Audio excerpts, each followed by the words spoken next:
मानना है कि शिवहर जिले में इस समय कड़ाके की जो ठंड है वो पड़ रही है।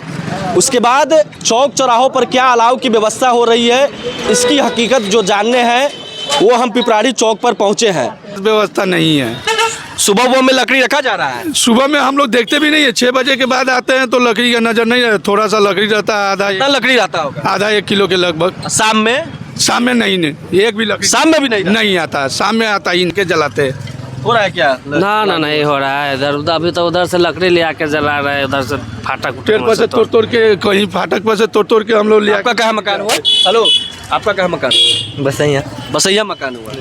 चलाते हैं टेम्पो?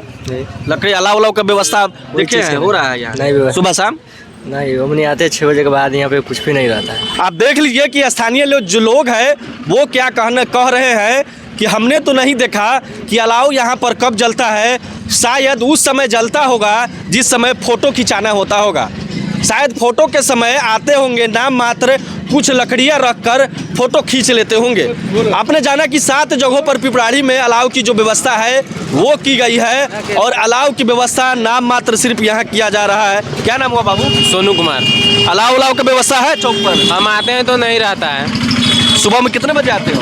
हम तो आते हैं कभी 6 बजे, कभी 5:30, कभी 7। अभी लकड़ी गुड़ी रहता है यहाँ पर? यहाँ पे नहीं रहता है। आधा केजी रहता है, 1 किलो रहता है, पता नहीं अपने सब। सुबह शाम में 10-10 केजी लकड़ी देना है तो यहाँ पे नहीं रहता है। व्यवस्था नहीं रहता कभी। आप समझ लीजिए कि लोग क्या कह रहे हैं और यह भी आप जान लीजिए कि सुबह शाम में जो 10-10 केजी जो लकड़ियाँ देनी थी वो लकड़ियाँ शायद अब फोटो में सिर्फ सीमित रह गई है, क्योंकि शीतलहर का ठंड के प्रकोप के बाद जैसे ही लोगों का जो अलाव तापने को मजबूर है, मगर यहाँ स्थल पर पहुँचने के बाद अलाव नाम मात्र सिर्फ फोटो में ही सिर्फ रह चुका है।